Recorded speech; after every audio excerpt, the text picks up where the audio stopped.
Hello, everybody, and welcome to Perfectly Frank Conversations. I am Frank Clark, your host, and this show is actually a new concept that we're launching. I'm going to, together with my new co-host, Tom Martin, we're going to be holding a weekly series on Wednesdays, all about business and entrepreneurship.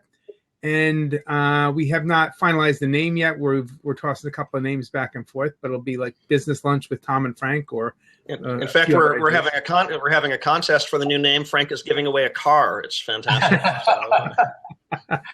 Yes, it's about this big. I got to go get it from my son's room. You get a car. I'm sorry. So Tom is a former journalist, now a PR professional. And Tom, why don't you tell a little bit about your background and bio so people get to know you and a little bit about what you do? Sure. Yeah. Thanks, Frank. No, I'm very excited about our new show here, and we have a fantastic guest, and we're going to jump right into the conversation in just a minute.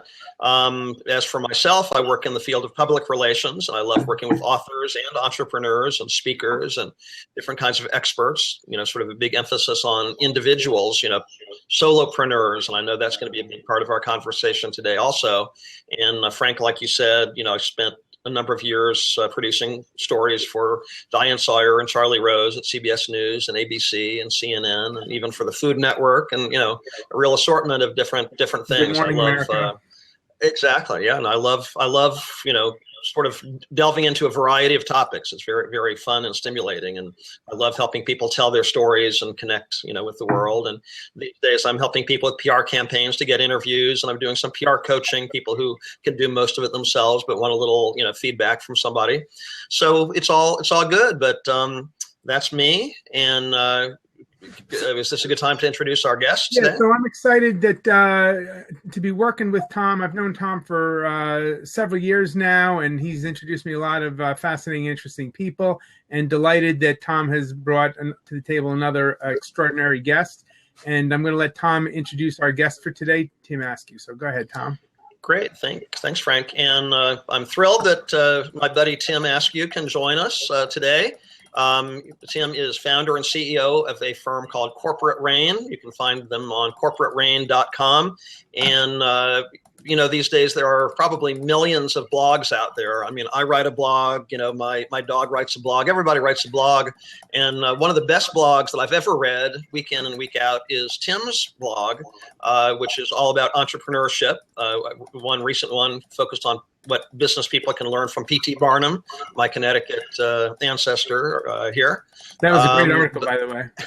Oh, thank you. So it's a great blog. I definitely encourage you to check it out. Tim is also the author of this great book, The Poetry of Small Business. I don't know if we can see this. It's on my Facebook page and so on. Hold it up a little, a little higher. Okay. Up higher. You're blocking the title. Okay. There you go. Okay. Got it. Okay. The Poetry of Small Business, which is available on Amazon.com and so on. But it focuses on topics I'm sure we're going to hear a lot more about in this conversation, about sort of the unique pressures and the unique joys of what it means to be an entrepreneur these days. I mean, it's not an easy path. Tim has a very interesting story about how he became an entrepreneur, which I know you're going to enjoy. So why don't we just jump right into it? Well, thanks, Tom, and Frank, and thanks for having me on. Well, I came to entrepreneurship through multiple failure after failure after failure. We all do. I started out to be a minister, a professor, a social worker, something good, And I went out to get my PhD out in California. I went to Emory University in Atlanta. I got a master's degree there. And I went out there to get a PhD. Well, I was just trying to figure out my life at the time, and I dropped out after about 2 months. It's the wrong thing to do, to figure out your life at the PhD level of anything. Figured out pretty quickly. But I was assistant dean out there. I'll try to keep this short. But essentially, I did an amateur show, and somebody saw me and suggested I become an actor, which I did. And I was an actor for about 10, 11 years. And ultimately, I failed at that. I had a lot of it. I was on Broadway a couple of times, and I was on a soap opera called Another World. But basically, I was a failure. But but I felt I had to get out of it because I wasn't very happy with my life. I had some personal problems, and acting wasn't the ideal place to be for that at the time. And so when you say you were a failure, you mean you failed to successfely act in the role that you thought that you were going to. Okay, that sounds fairly successful to me, I guess.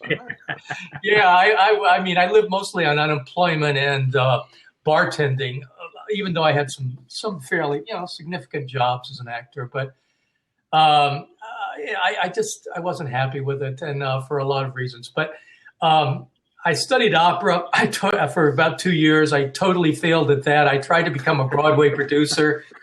I lost a ton of money. And that'll happen when I try to produce on Broadway. Don't put your own money in show business. But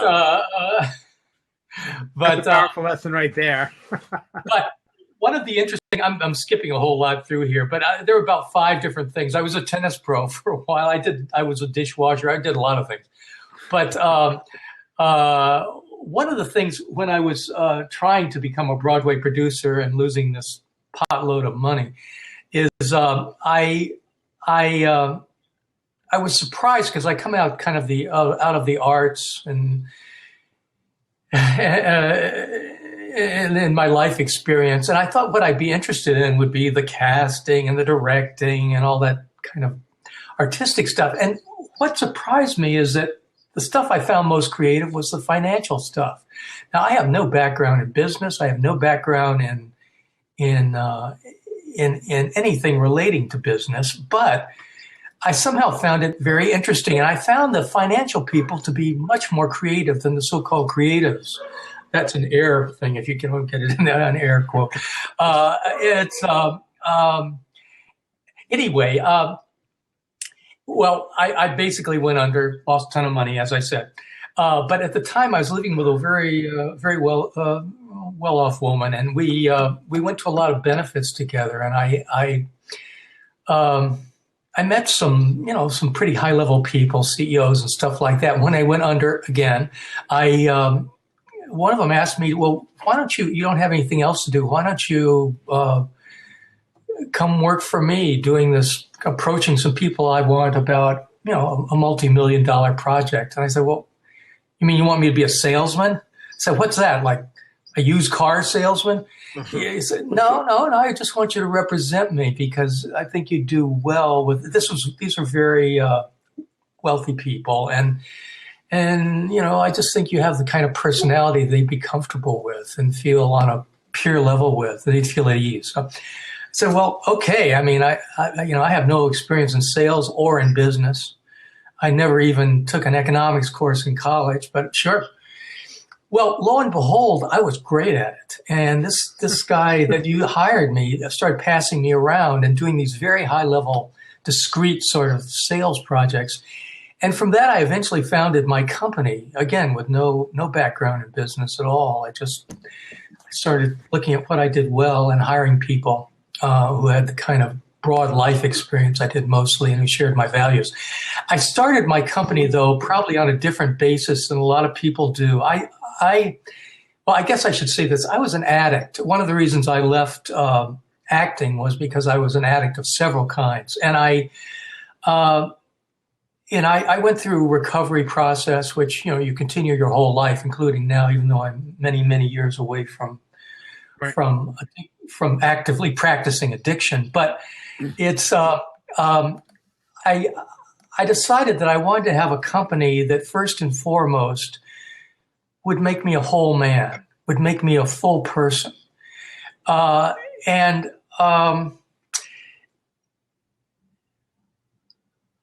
Essentially, I wanted to create a community I could live in.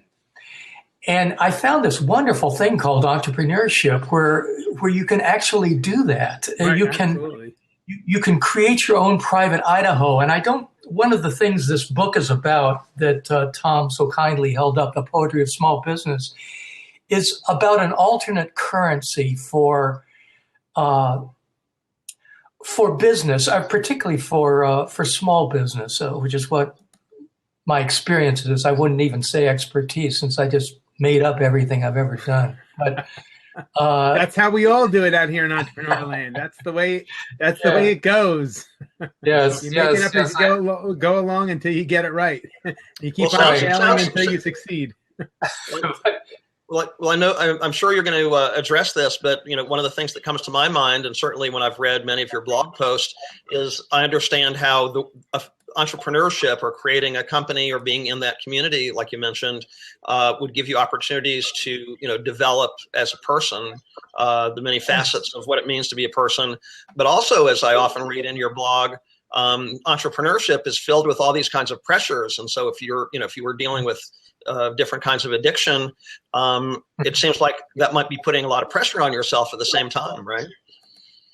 Well, yes, but I've never worried about success very much because and since I don't care about it, one of the reasons I succeed is I didn't even care about business very much, particularly with my company specializes in very high level selling, like senior VP through C-suite mostly, and we're an outsourcer, arguably the top one in the country, in doing our particular niche. And I don't think these people respond to pitches. I think they respond to a tonality. They respond to doing business with their peers. They judge that not from anything you say in terms of sales, but just who you are and your comfort level on dealing with them as a peer. Mm-hmm. And that's my point of view about sales. If I was to get into my company, but that's fantastic. Is that you were like a young, quote unquote, failed actor, right? And you kind of, among other things, I failed at, yes.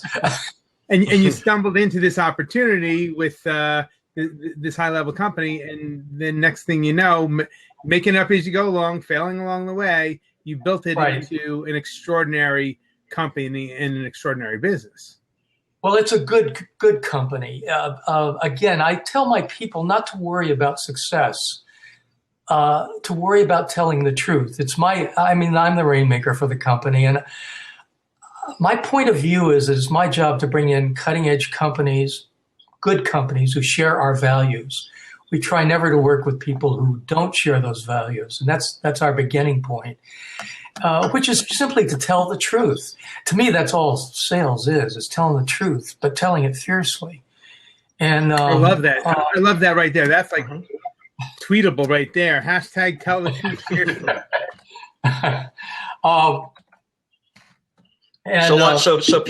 Some people who have the idea selling is putting a spin on something. It's like correct.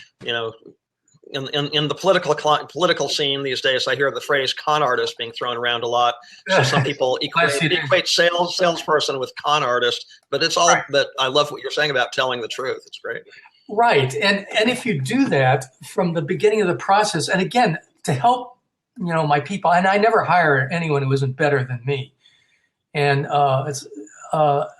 but I say And also, I think you let salespeople do things their own way. You just hire people, for their ethics and their who they are, but kind of let them go if they're good. In the same sense that you cannot micromanage an artist, and a salesman's very much like an entrepreneur. They're as close to art as they are to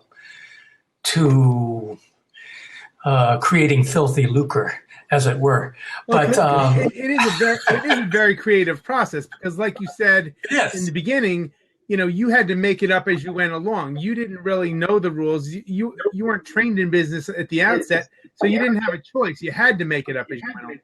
But even if you did have training as a Harvard MBA, okay, right. At the end of the day, if you're starting a company, you're starting a business, you're going into an industry that you don't understand all the time, you've got to make it up as you go along. That's just the way that it is. It's life. Right. Yeah. Right. Yeah. And I was also thinking when you were talking about how you moved from the world of the arts, theater, and into business, and talked about how you found the creativity that was required to be very fulfilling. I was reminded of one fellow who I met like 30 years ago, and we've sort of kept in touch ever since. is the painter Peter Max, who is so famous in the 70s and still going strong, yes, oil painting, whatever. And he really prides himself on the hippie painter. The business. Yeah, exactly. He's psychedelic, and so rainbows and he did the Olympics. What have you? He had like the Olympics moments, right? Yeah, exactly. So he's done a lot of branded work, and some artists might think being commercial, like, painters and that kind of artist, is, being commercial is a dirty word. It means you're not a true artist, but he seems to take as much satisfaction out of creative strategies, branding strategies. It is. I think great entrepreneurs are great artists ultimately. Steve Jobs has a famous quote about this from his speech at Stanford, whenever that was, a couple of years before he died, about something that makes our heart.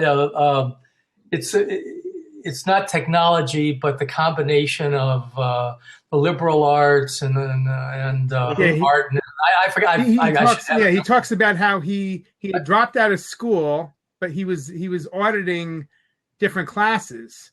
And one of the classes that he ultimately audited was a calligraphy class. So he learned all about different fonts and print faces and types. Yes. And that was one of the things that he wanted to incorporate, the beauty of that calligraphy when he was first developing his operating system and his Macs and so forth. So that's why the fonts were so rich and robust at the outset. Incidentally, there's a new book out. We're going all over the place, and they may not be the top started us here, but that's how it goes. But there's a guy named Adam Grant at Give and Take. Yeah, I love Adam Grant.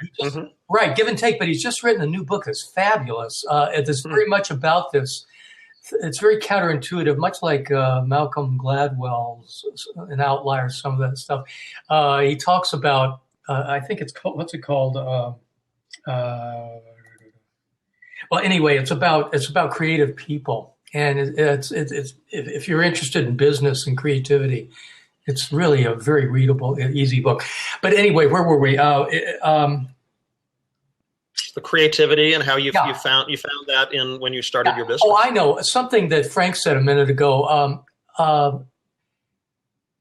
He mentioned Harvard MBA.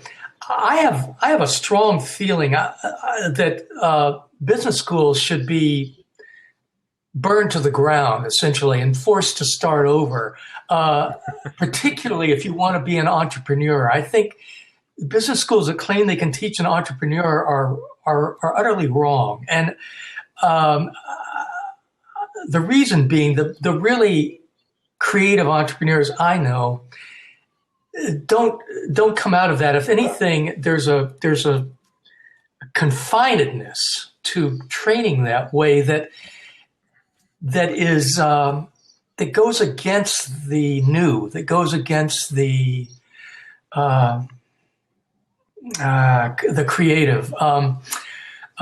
People get basically trained and systematized and structured that this is the way, this is the only way, this is the right way, this is the Harvard way or the Stanford way or whatever it might be.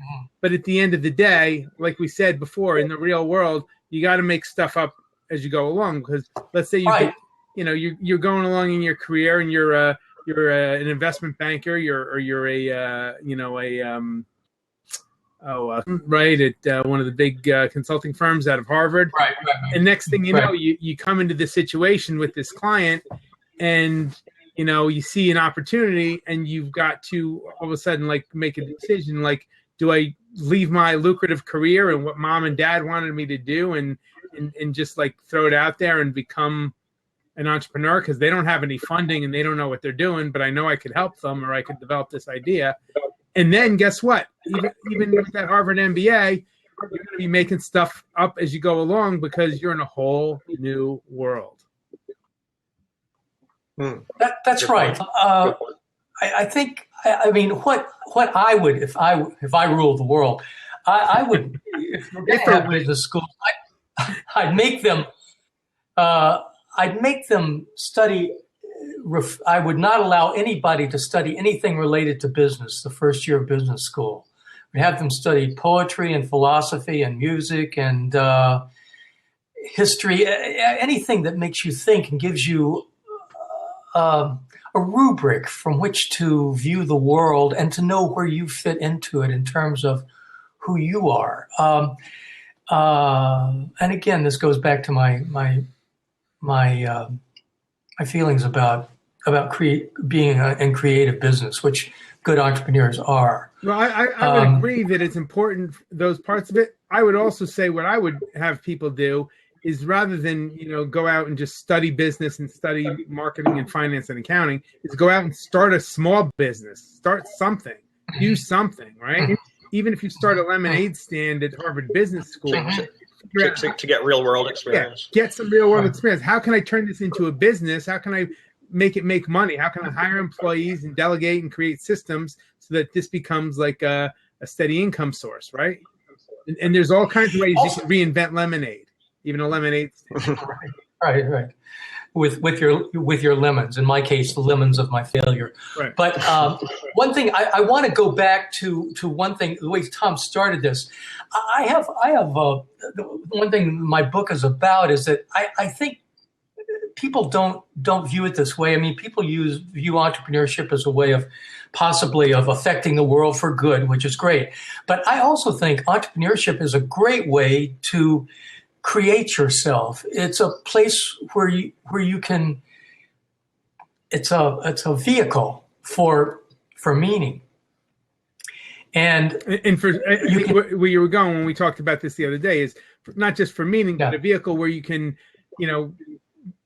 go through a personal growth transformation, because it's going to force you, if you're going to be the leader of this company, if you're going to be driving revenues, if you're going to be driving employee hire fire decisions, if you're going to be like bringing your product into the marketplace, you're going to have to become a better person. You're going to have to assume a new identity. And in that process, you're going to have to transform personally.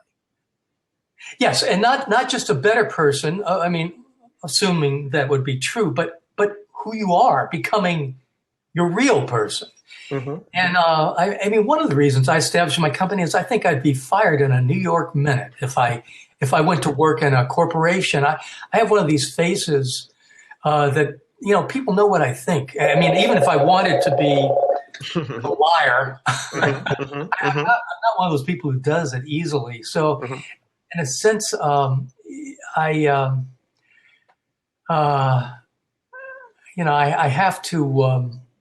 have to do this. I think if I'm to be in business, but I don't think people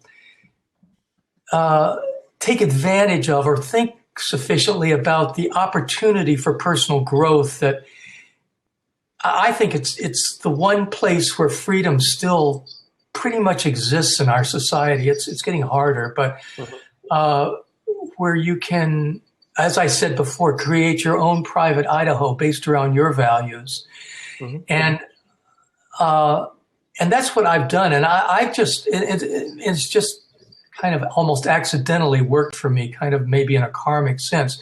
I just started being myself totally and surrounding myself with people who share my values. I mean, there's a specific thing my company does. But pardon, my phone keeps... That's okay. Off here. I'm going to take it. Sorry about that. Quick, if you don't mind, sorry to interrupt, but please. You mentioned, I'm interested in how you bring out the best of the people in your team.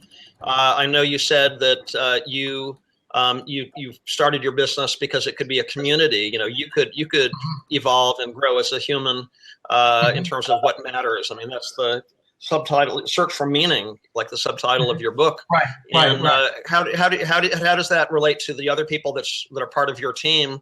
How do you bring out their best also and support them and that kind of thing?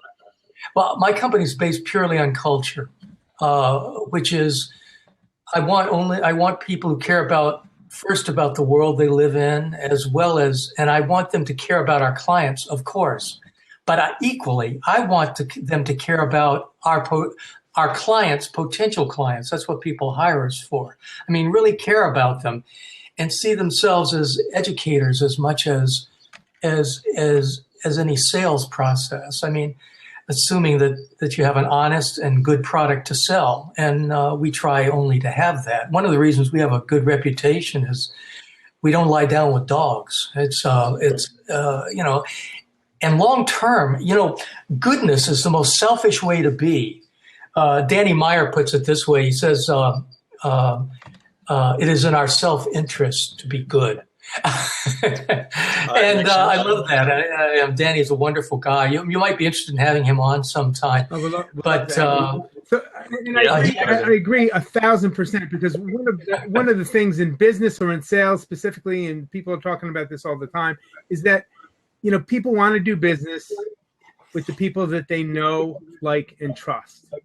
And if you find somebody is not being honest with you, not being totally upfront with you, or is lying to you outright, you're not going to trust that person, okay? And you're probably not going to like that person. So if the underlying foundation and essentially the fundamental fabric for our whole society, holding our whole society together, is trust, right?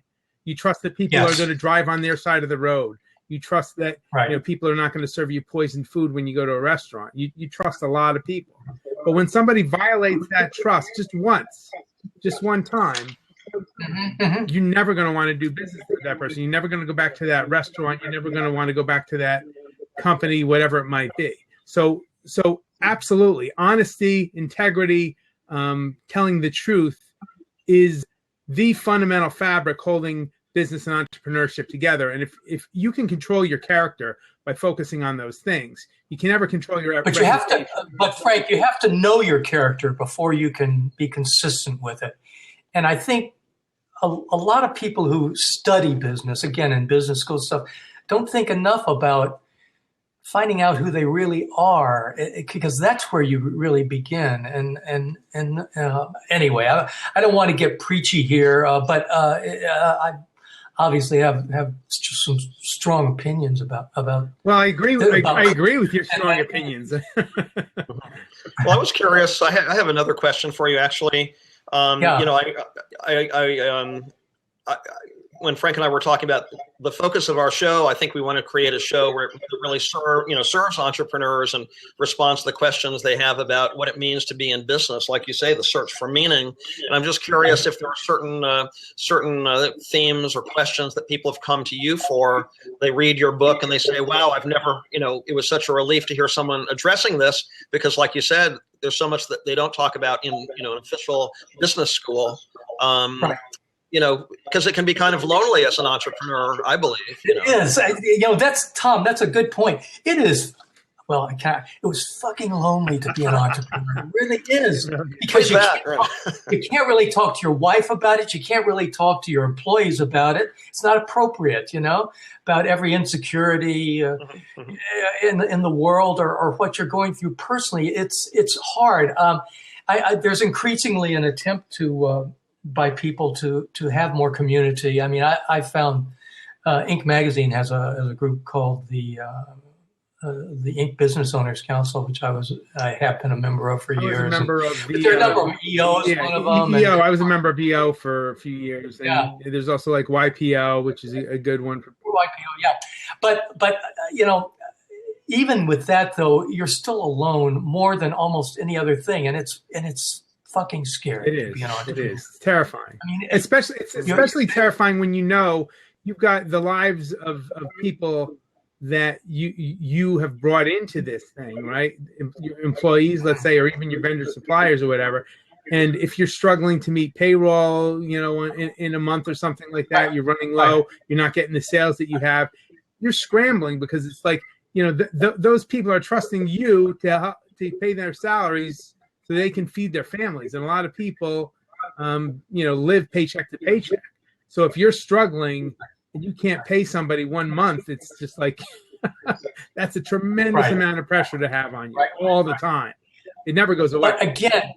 But again, I don't think enough people have this kind of conversation with themselves and with others before they become entrepreneurs, which is to deeply at least be searching for where does their center. Because from that, I mean, people know. They just know if you're a truth teller, if you're a fellow traveler, and there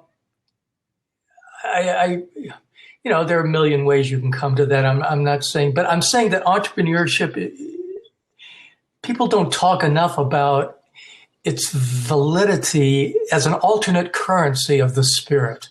If that doesn't sound too granola airy fairy to you, which is what I am. No, I understand. I think we all want to be understood. I mean, that's sort of why I do the work that I do, is to help people be understood and heard, because there's a real real satisfaction. It's like, oh, someone listened, someone heard me. I mean, again, thinking I've been really following the political season here, and poor Governor Kasich, who's not been doing very well. He was interviewed a couple of weeks ago, and they said, has your life changed as a result of running for president? And he said, yeah, I go to these town meetings and so many people stand up and they want to share, a challenge they're going through, or even something they want to celebrate. And these people have no one to talk to. There's no one listening to them. Here we are on Blab, and we have social media tools. And I love that we can have a conversation of this kind. But many people are busy with social media, and there's not any depth or meaning. I can't judge other people, but Governor Kasich was saying, I was kind of surprised at how many people are out there who want to be heard and listened to and understood. And when you think about entrepreneurship, I bet the pressure even ratchets up even higher. Mm-hmm. Incidentally, Tom, for anyone who's listening, Tom writes a wonderful blog. He knows everybody in America, I think. I don't know. He worked with, who's that guy? Charles Kuralt. He was his producer for many years, and he has that same kind of warmth and love that if you remember him, I mean, you have to be, a 60-year-old man, perhaps, to remember. Right. That's part. But anyway, Tom has worked with some extraordinary people. We were saying in the beginning, not just with Charles Kuralt, but also with Diane Sawyer, with Good Morning America, with Charlie Rose. So you've had a heck of a journey, your own career there, Tom. Yeah, it continues to be a fun ride, and I'm just very curious about people and their stories. It's so funny. I was telling this to a friend recently. Because like Frank, I've learned so much from Tony Robbins over the years. And Tony, one of the things Tony's always talking about is passion. Be passionate, follow your passion. And of course, Joseph Campbell, follow your bliss. And a friend of mine recently shared, I don't know if it was a TED Talk or a TEDx talk, by Elizabeth Gilbert, who wrote Eat, Pray, Love. And she says, I used to tell everybody, follow your passion. Everybody's passionate about something. And I personally believe everybody is passionate about something. But Elizabeth Gilbert said, I'm not so sure that's really 100% true, but I do think that everybody is curious. So maybe if you can't follow your passion, she said, follow your curiosity. Well, maybe curiosity is your passion. Right, I know. Yeah, exactly. Or maybe curiosity. I think her point is that curiosity will lead you to your passion. So you might be passionate. Well, let's face it. When you're a teenager, you're passionate about sex, right? You got your hormones raging. So if you follow your passion, that's probably going to lead you into more trouble than you want, right? Right. Well, Brian Tracy, the great motivational speaker, said if you are what you think about every day, like that classic book, As a Man Thinketh. Brian Tracy said, if you are what you think about all day long, every teenage boy would be a teenage girl or a pizza. Yeah, exactly. I know Brian. He's a wonderful man. Yeah. But So tell us. I'm sorry. Go ahead, Frank.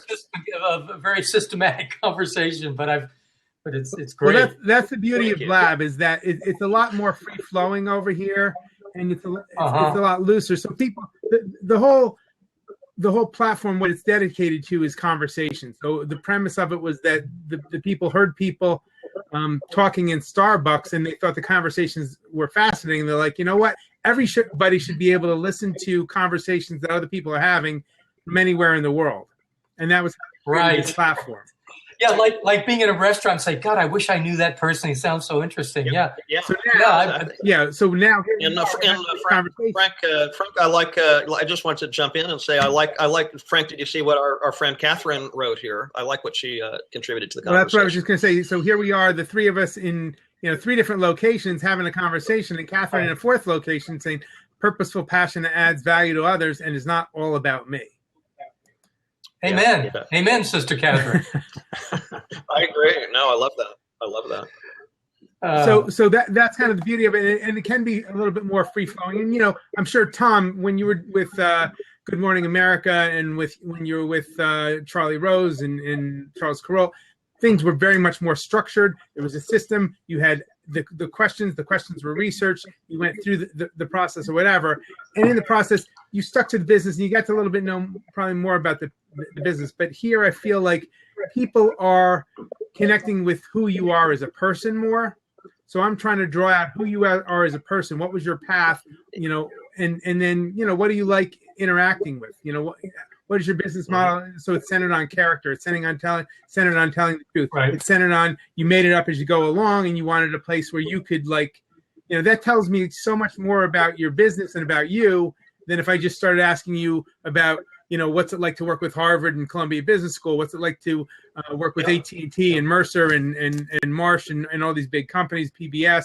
Tell us about your experience with the nonprofit world. Yeah. And I think also even these big companies respond to who they feel comfortable with and who they feel really cares about them. And the best way to make them feel you really care about them is to really care about them. Yeah, and also, I don't know if you would agree with this or not, but when you were talking about, how it's different when you're an entrepreneur and you're out on your own versus for me, being in the structure of CBS News or CNN or what have you, you ask people, it has to do with identity, sort of. You ask somebody, who are you? And they give you their business card. I'm vice president of technology at, ABC Systems. Right. It's like, that's not who you are. But if you're an entrepreneur, it's a lot more about who you are. Yes, you have a service or a product or something, but it becomes a lot more important about who you are as a person. You're not your business card. When I first started in this in the business I ultimately formed, the guy who hired me said, you're really good at this. I thought you'd be good, but you're really good at this. I said, what do you talk about? And I said, usually I don't talk about anything you tell me to talk. I end up talking about God with people. I talk about my children, and I'm just interested in them. Or do they play tennis?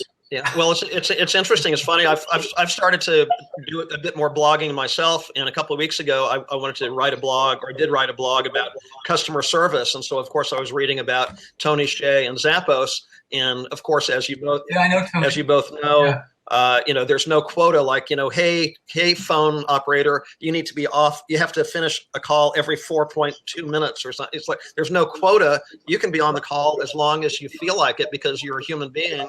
I've never actually ordered shoes from Zappos, but people, they can spend like an hour on the phone. You really get to know the person. It's a human being. Right. And as a result, you want to hear a funny story? Absolutely. You want to hear a funny story about Tony? Yeah. I heard this. He had a book come out, Delivering Happiness, I think it's called. But a couple of this is what it came out 5-6 years ago, and I don't know if this story's in it, but maybe it is. But he said that he was drunk one night. He was at some convention and he was just bragging about his company and their service and everything. And he said, we'll do anything anyone asks us to do. And they dared him to do that. So they said, okay. Let's go back to the hotel room and ask them to, he went back with some other entrepreneurs and said, just call up Zappos right now and ask them to find the nearest pizza place to where we were, which I think was in San Diego at the time. And this colleague of his did that, and the person spent 10 minutes locating the closest pizza parlor to the hotel they were in. Now that is service. Nordstrom's has that legendary reputation for service. I was just telling my wife this story yesterday because she had lunch at Nordstrom's with a friend, and there was a story about a guy who went to the customer service department to return tires because he only got like 7,000 miles instead of like 20,000 miles, and he wanted his money back. And they gave him his money back, but Nordstrom doesn't sell tires. Oh, that's wild. That's pretty wild. Yeah. But what a great story of like this person was upset. All they did is they focused on how do we help this person, be happier today. And so they refunded his money and became a legendary story of what lengths they would go to instill like outstanding customer service. I think Southwest Airlines is another one that you hear talking about where people are empowered and they're engaged and they're having fun. Yeah, that's what they say. Yeah, I like to fly Southwestern. You feel it. You feel care when you're on. Who writes the best book ever written about this is Danny Meyer's book, Setting the Table, and it's about restaurants, which I have no interest in it. or preparing food, but it's the greatest book about creating culture. And he's known for the service in his restaurants, but anyway, if someone's interested in the book, and Tony Say's book is good. I posted Tony Say's book. I posted Adam Grant's book, which is called The Originals, I believe.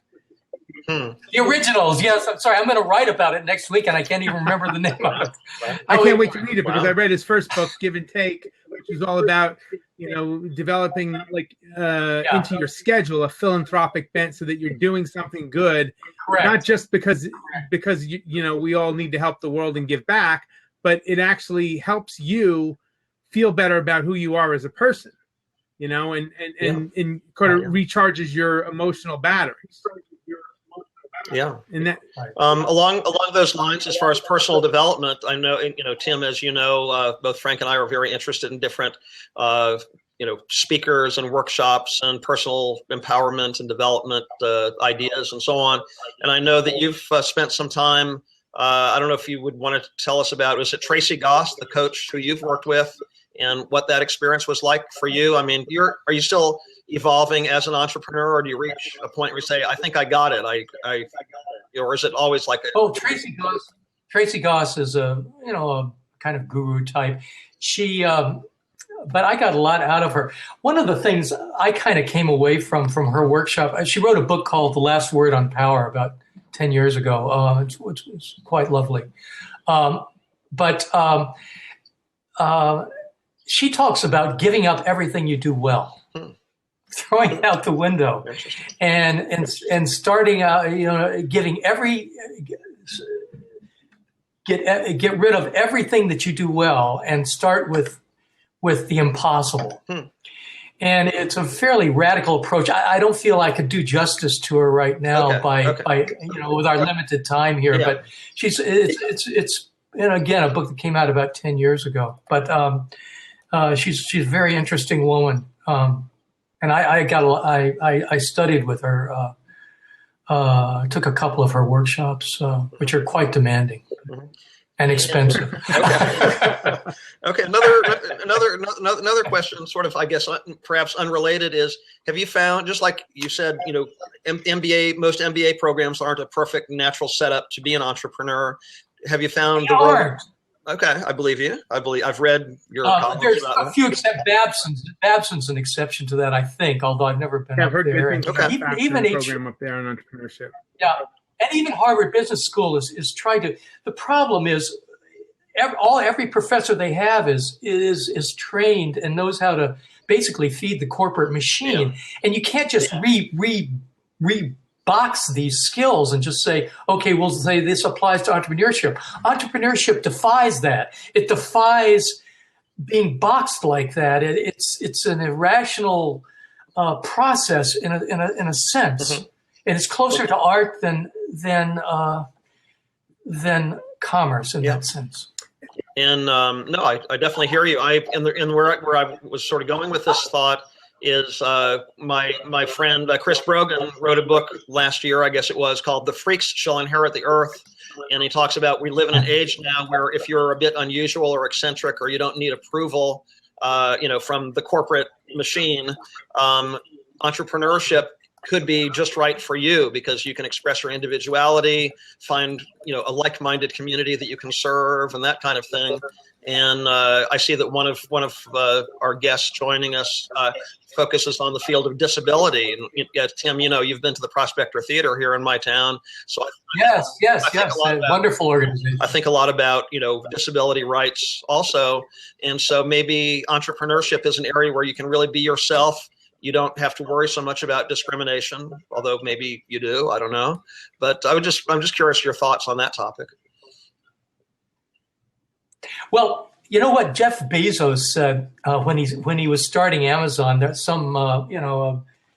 he was hiring some placement company to hire and to handle HR for him, and they asked him, well, what do you want? What do you want? And an employee says, give me your wackos. And I think that's what there's some truth in that. Wackos take some management, and there's some downside to it. I don't mean to be, sanguine about it, but there's some truth to that if you're sincere about. Well, there is. It's definitely, I'm sure there's filters on that, and having been through the entrepreneurial journey myself, I know we called our management team at the time the island of misfit toys, because we were all we'd all like abandoned other things, or we were all second chancers. We'd already made other mistakes in other places, but we came together, and what we had in common was an incredible sense of work ethic, where we would be working on a project to hit a deadline until 2, 3, 4 o'clock in the morning, right? And then come and show up, 4 hours later to do something else related to keeping the company going. We believed in the mission. We believed in each other. We worked well together. And so when you take it through the filters, I think that you can have a different perspective on just bring me your wackos, because I'm sure it wasn't just every wacko. I'm going to let Angie in. She, I think, had something to say about your comment. See if you have a question. Hey, Angie, how are you? Welcome. Wackos, I love that, but yeah, it's been my personal experience. Okay, I've been self-employed since 1991. I spent 2.5 years working for Sears Canada, and because of my disability being progressive, I couldn't handle the 9 to 5 and all that transportation. So what choice do I have left? It's at me. Right. So being a wacko that I am, I decided, okay, I'll do that. Yeah, but you know what? I still think that spiritual entrepreneurship is still in everybody, but the wackiness is different. I can't approach it the same way that you guys might.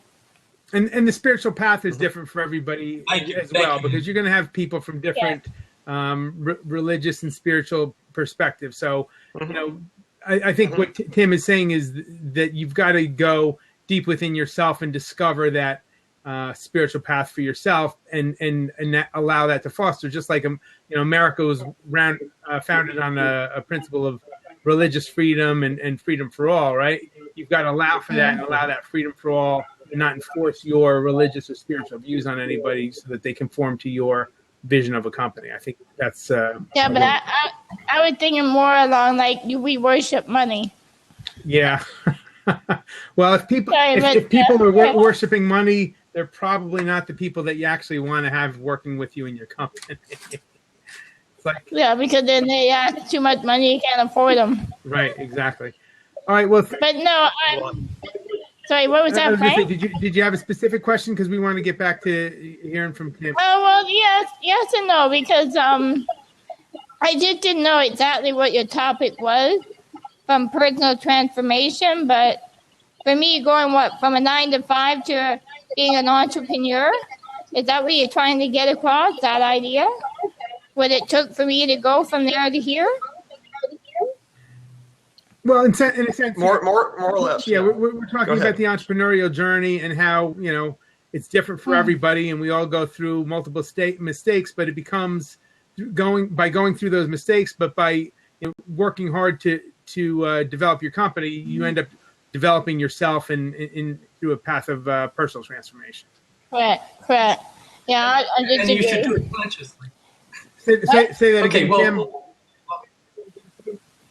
And doing it consciously, doing it as part of the reward, not just to make money and make a living or be wildly successful, but it's a hidden money like Bitcoin. It's an alternate currency for being an entrepreneur. It's a unique vehicle for creating that sort of spiritual currency. That's my point of view. Right. Okay. Well, what about the idea that you have to look hard? Let someone else. Okay.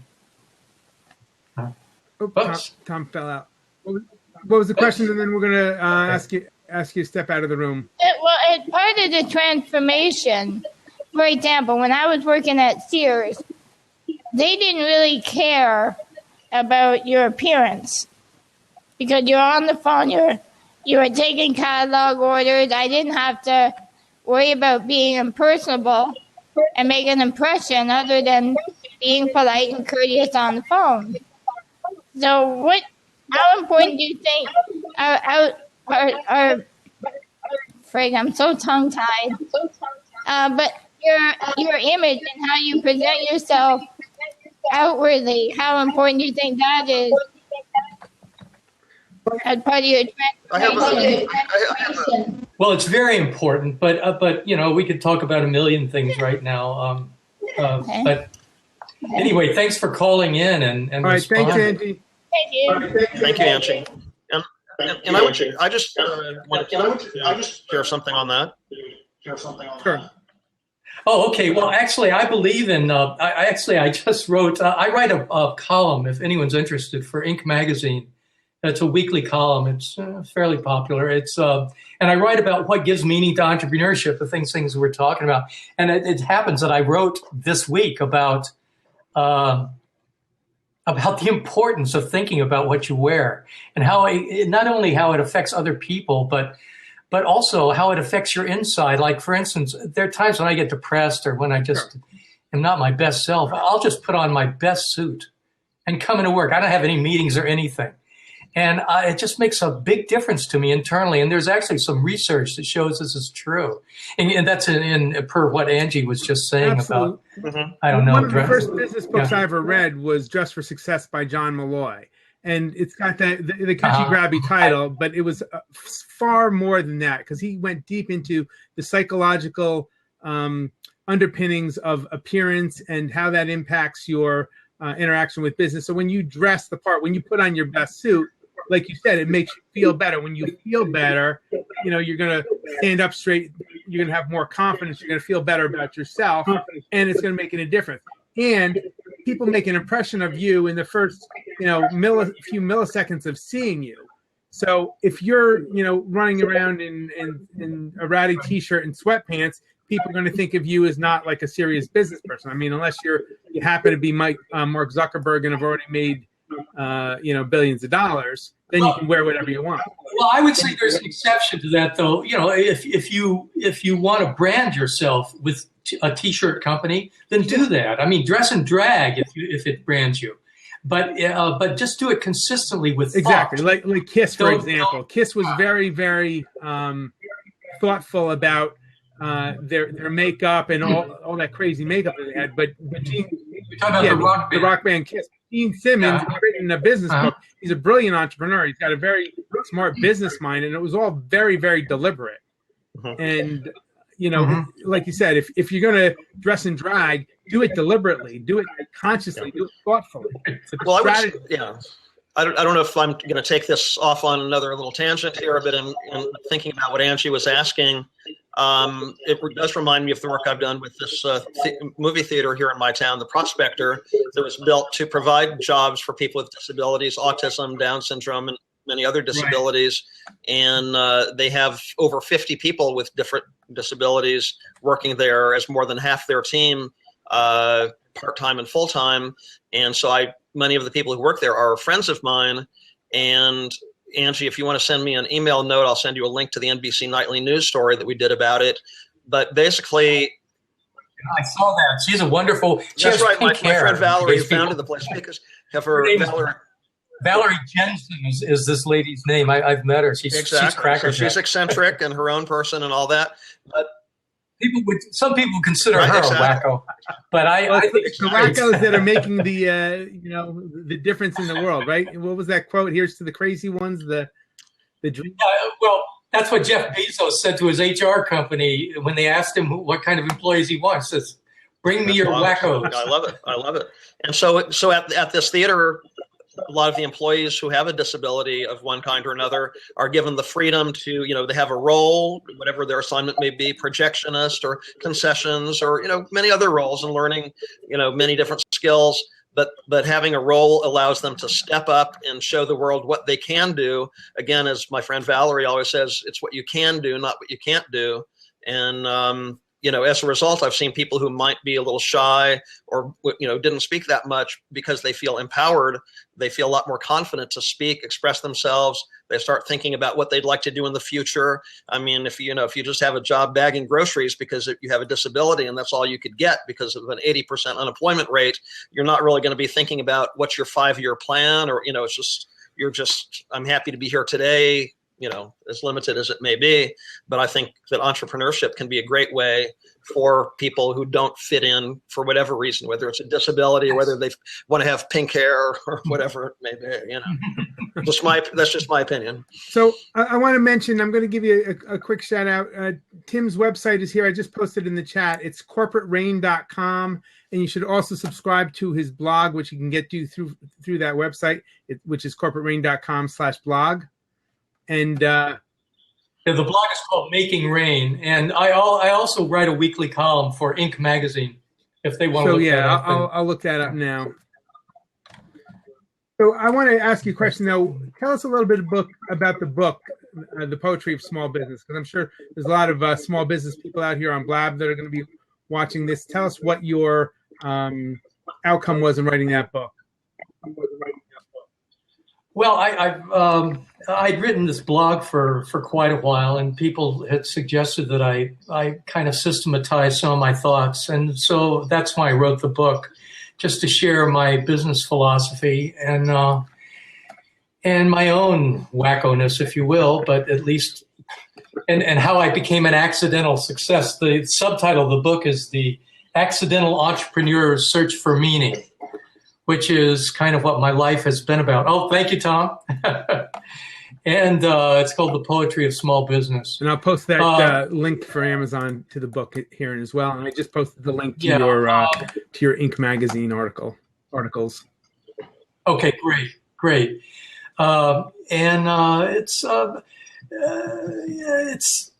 It's kind of, again, I didn't go to business school. I don't really I don't even think like a businessman, but I've become a businessman by just being myself. And I think, and I'm a passionate lover of entrepreneurship for that. In a sense, it saved my life in that it gave me an ambience that I could healthfully nurture myself as a whole person. And that's what most of this book is about, whether I'm talking about sales or whether I'm talking about money or whether I'm talking about creativity. Being an entrepreneur allows you to think out of the box. That's a cliche, but I could read you something from that's right at the beginning of the book. Do you mind if I do that? It's 12 seconds, but see if I can find it. It's a quote from David Foster Wallace, who killed himself 5 years ago, but wonderful young writer. But he said this in an address at Kenyon graduation about 6-7 years ago. It's a story. It's very short. There are these two young fish swimming along, and they happen to meet an older fish swimming the other way, who nods to them and says, "Morning, boys, how's the water?" The two young fish swim on for a bit, and then eventually one of them looks over at the other and goes, "What the hell is water?" And what the point of that is exactly. That it allows you to see the obvious. If in a sense, if you're an entrepreneur, it allows you to be an originalist. To quote Adam Grant, which again, I recommend this book to you both. It's really good. It reminds me of something I just saw here on Blab being talked about, which is a 14-year-old kid posted a question, which was something like, "How do I, learn about entrepreneurship? I want to be an entrepreneur." And the response that the guy who got the question was like, "Look, and it might have been Gary Vaynerchuk. If you've got to ask the question, you're already probably not an entrepreneur." Because when I was a kid, I was out there trying to figure out how to make money. I was hustling. I was doing lemonade stands. I was doing a paper route, walking dogs, whatever I had to do. You just do it. If you've got the gene, you go out and you just make stuff happen, and then you figure it out along the way. And that's exactly what you're talking about, with your own career path. Exactly. And mine as well. And I'm sure, Tom, you as well. It's like you figure it out. I don't think there's a 100% safe route to being a successful entrepreneur. It's like, Quite the by opposite. definition, right? It's mutually exclusive, sort of, right? Failure, it's like you were talking about failure also earlier. Yeah, I interview entrepreneurs here on Blab. I've been doing it for about 3-4 months now. I've known a lot of entrepreneurs. I was in the entrepreneurs organization, in forums. I read books constantly about business and entrepreneurship. It's a long and winding road for everybody. I mean, even if Well, Thomas Edison said, "I failed myself to success." Exactly. Yes. Exactly. Even if you go back and look at, I think Da Vinci has some great quotes about that. And obviously the sports analogies about Babe Ruth having the most strikeouts as well as the most home runs. Yeah. And there's that wonderful commercial that Michael Jordan did about how he failed and failed and failed and failed. It's a wonderful commercial. I've forgotten what for Nike. I think it was. And there's a great quote by there's a great quote by Tim Gretzky, which is, "You miss 100% of the shots that you don't take." Mm-hmm. Exactly. So I just want to honor and respect your time. We're coming up on an hour here. I would love to continue the conversation. If you've got a few more minutes, if you have got to run, I want to give you that opportunity as well. I know you've got a busy life. You're working with big clients there, Fortune 500 clients, and I just wanted to give you that option. Well, most of my clients are small to medium sized, but yeah, I sometimes talk to big companies too. So about how much more time do you have before you've got to jump to your next? I could give 5 minutes or 10 minutes. That'd be Is that fantastic. okay? Yeah. Yeah, that'd be great.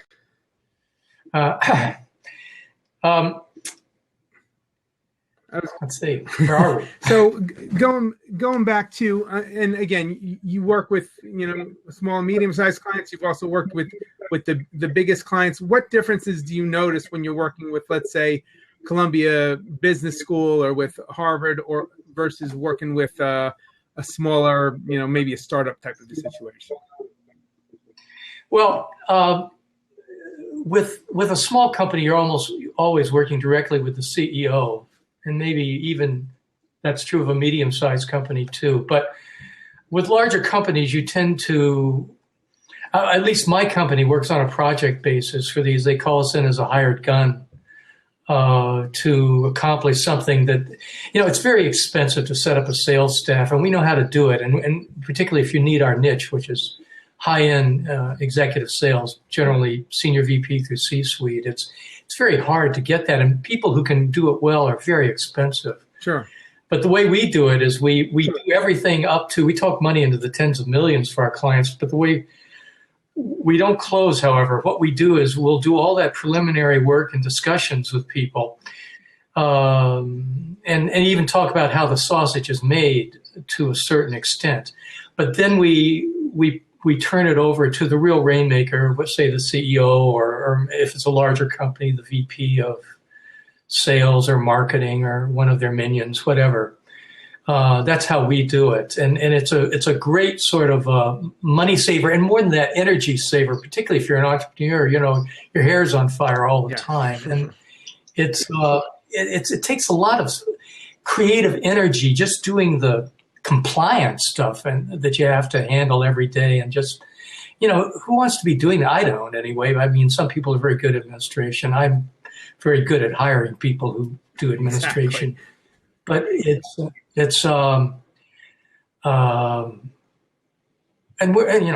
I've forgotten where I was. Well, just as far, I have a question along those lines. Again, my thoughts keep going back to politics. We don't need to get into any names or anything like that. But please don't. I was just curious about leadership. I mean, a lot of people have said a great leader puts together a great team, and maybe the people on the team are even better in certain ways than the leader himself or herself.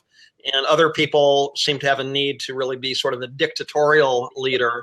And I was just curious about your thoughts on leadership.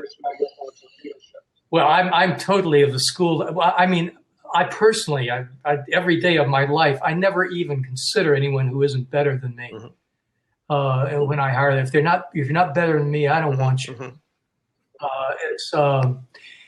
I mean, all of us have things that we excel at, but I think anyone, needs to have a successful entrepreneur needs to have a useful ego, meaning he has to understand his value, but it has to be a practical ego in terms of just getting things done. And one of the things you need to do is separate the emotional needs you have from what is the business reality of what you need, and not trying to puff yourself up and be bigger than you are. You need to be, that's not useful, right, as a businessman. Right. I love that definition, by the way. A useful, what'd you call it? A useful ego? Useful ego. I mean, to know your value, but also to know that the business doesn't exist to create a hyper image for yourself. It's not like getting 800 likes on Facebook or something like that. It should just be about doing your work every day in the vineyard of the Lord, so to speak. I think that's a practical ego. So I've always said, and for me, again, because Tom, you mentioned politics, and my passion has always been business. My family history, has had some political elements to it. So I considered that, when I was a young man. But the more I learned about politics and business, the more I gravitated toward business as a much better tool of leverage for transforming the world, transforming society. So I know other people see it differently. That's why there's all different kinds of people. But with the business, you've got the ability to change people's behavior, change the world for the better for decades or for generations. And if you look at what Henry Ford did for the automobile and bringing that out, I mean, how much better off is the entire globe that cars are, relatively cheap to manufacture, run, maintain, and whatever. And what has that done for the entire global economy? If you look at Bill Gates and what he did for operating systems and computers, or what Steve Jobs did with Apple and the iPhone and smartphones and getting us all connected, or what Facebook is doing, let's say, with social media and getting the whole world connected, or even here on Blab, where now I'm having face-to-face conversations with multiple people in multiple locations with a potential global audience. How much better off are we as a society or as a global society through these business innovations?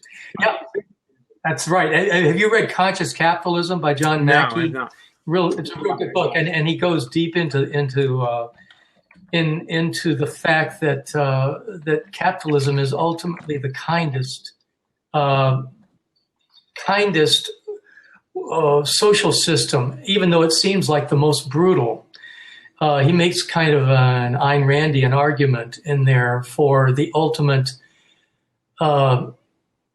goodness of the capitalist system, which, I mean, I started out life as a socialist, and I've kind of made the same journey as which John Mackey did too, and now I'm kind of a capitalist libertarian. But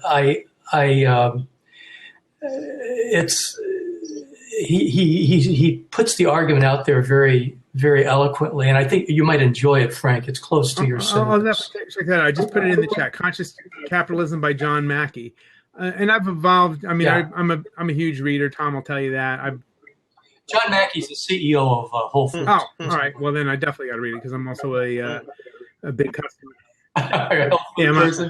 I'm a vegetarian for 23 years, and I'm big in fitness and nutrition. Oh, is that right? You're a 23 vegetarian? years, yeah. Oh my God! Well, I have a friend who's a good friend of John Mackey's he's in Austin, Texas, and he says it's so difficult to have lunch with him because he's proselytizing you all the time. And this particular person is an inveterate meat eater, and he says it's very hard. Anyway, this is getting off the topic again, as we've been doing for an hour and a half. Well, just like our careers, right? It's a long and winding road. Yeah, but you see, if you let chaos happen, and you stay real and true to yourself, the right people will come into your aura. And I'm sounding like an airy-fairy granola eater here, but I really believe this. It's just a karmic business philosophy. It's hard. Just keep talking the truth and make sure you're not lying to yourself, and the wrong people won't find Right, you exactly. too, because you're telling the truth. And if you're faking it, fake people will respond to that fake rather than to who you really are. So you win by being not only good but also yourself. Absolutely. Oh, that is so well said. And I've had, I started out, and again, I didn't have a lot of mentorship or guidance from my parents, and I kind of made it up as I went along. I sort of, got out of college, gravitated toward Wall Street, thought I was going to go down that path, got interested in real estate and real estate development, shifted to that path. The market crashed in real estate back in the early 90s. So I was like bouncing around trying to do stuff. And then suddenly, as I'm reading and learning all about business, this opportunity presented itself. And it was not like what anybody else would have probably looked at as an opportunity. But because the Cold War had ended, we met a group of Russian scientists who were trying to figure out how to sell their technology, because all of a sudden they were given ownership of their technology but cut off from their funding. So we formed a company to work together with these scientists, and I was 27, 28 years old at the time. Wow. It just left. Wow, that's fantastic. But you see, that kind of serendipity happens if you're open to it. And one of the things about excessive structure, like you sometimes get out of business schools, is it eliminates the accidents, the beautiful accidents of life. So, and as long as you... So here I am with, I was a math undergrad and a little bit of background in finance, just from working on Wall Street, but I was not anything like that. But suddenly I had to figure out, how do I raise money? How do I find customers? How do I patent things? How do I do all these things? And at the end of the day, that company is now evolved into a publicly traded medical device company that's saving lives all over the world. So it's... So you're a rich guy. I'm not a rich right? guy. The company is still very much in its early stage, despite the fact that it's been around for a long time. But it is making an incredibly powerful impact. It's the first device that can successfully reduce mortality in sepsis, severe sepsis, and septic shock. That's a target that every pharmaceutical company has failed at and spent billions of dollars to try and address. And we cracked the code. You should hire Corporate Rain to help your sales process. Well, let's have a conversation after this blog. We'll get to know each other a little bit better. Right. So I know you said about 5 or 10 minutes. Is there anything else that people should know about you that we haven't mentioned? We talked about your blog and your website, your book. What else should people know about you? Or would you want people to know about you in terms of being able to get in touch with you or to hire you for your consulting work? Well, they can reach me at my email. It's tim@corporaterain.com, corporaterain.com.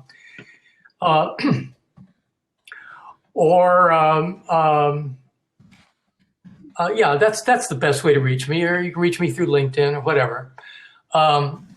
And as far as something else people should know of me, I'm a member of the International Wizard of Oz Club, and I collect first edition children's illustrated books. Oh, wow. Nice. My wife is a children's librarian. I'll have to tell her that. Yes. Yes. So I don't know if anyone's very interested in that, but that's something that's interesting. It's an odd hobby of mine. Incidentally, again, going back to Adam Grant, that interesting book he's just come out with, he talks about hobbyists in there, and he says it's great to have hobbies, and goes through all these things like the reason Galileo discovered mountains on the moon wasn't because he saw anything differently. He saw the same things all his colleagues saw, but he had been a drawer. He had been a trained artist, and he'd been used to making the motions of mountains. And somehow he was able to associate that with what he was actually seeing on the moon. He has a whole bunch of very counterintuitive things, including the value of negativity, which is not something most entrepreneurs think about. But anyway, I highly recommend this book. What is that book? Adam Grant. So the original? Oh, the Adam Grant book are you talking about? Yeah, it's called The Originals. Originals, yeah. No, what's it called? I don't know why I'm blanking. It's my early onset Alzheimer's. So if I can find it, I can repost it. Yeah. I think it's just called Originals. How Original. Nonconformists Original. Move the I think World. just one word. I'll post it again here in the chat. Right. But they should read my book too. Absolutely. Adam Grant doesn't need the revenue. All right, so definitely read Tim's book, The Poetry of Small Business by Tim Askew. And I'll post that link one more time for you. And I just want to say a huge thank you. This has been fantastic, Tim. I appreciate you spending so much time with us here out on Blab. I'm glad we were able to break you into the platform and show you what it's all about. Yeah. And I do hope you will join me tomorrow on my interview with Sean Brawley. Yeah, Sean Brawley, I'd love to hear. He's great. I love Sean, and it's going to be a fun Blab. So I'm going to. Thanks for a wonderful conversation. My pleasure. Truly. I really enjoyed it thoroughly. So I'll connect with you after this. I'd love to stay in touch with you, learn more about it, and tell you about some things that we're doing, learn more about what you're doing, and see if there's things that we can potentially do together. Yeah, thanks, Tim. I really appreciate your time today. And Frank, it's been great sharing this time with you. So yeah, this let's was do it fantastic. again. Yeah, thank you so much, Tom. I really appreciate you getting Tim on. Fantastic guest. It was the perfect kind of a guest that I'm looking for this show. So, folks, please follow us. We're going to be here Wednesdays at noon. Okay, we will have a name shortly. And remember, you could win a car, so get that name in now. What kind of a car? Should we make it a Ferrari? Yeah, cool. Ferrari, definitely. Ferrari? Okay, great. Okay, see you soon. All right, thank you night, so much, everybody. folks. Really appreciate it. Thanks for joining, and thanks for those of you watching on the replay. We'll see you soon. Bye-bye.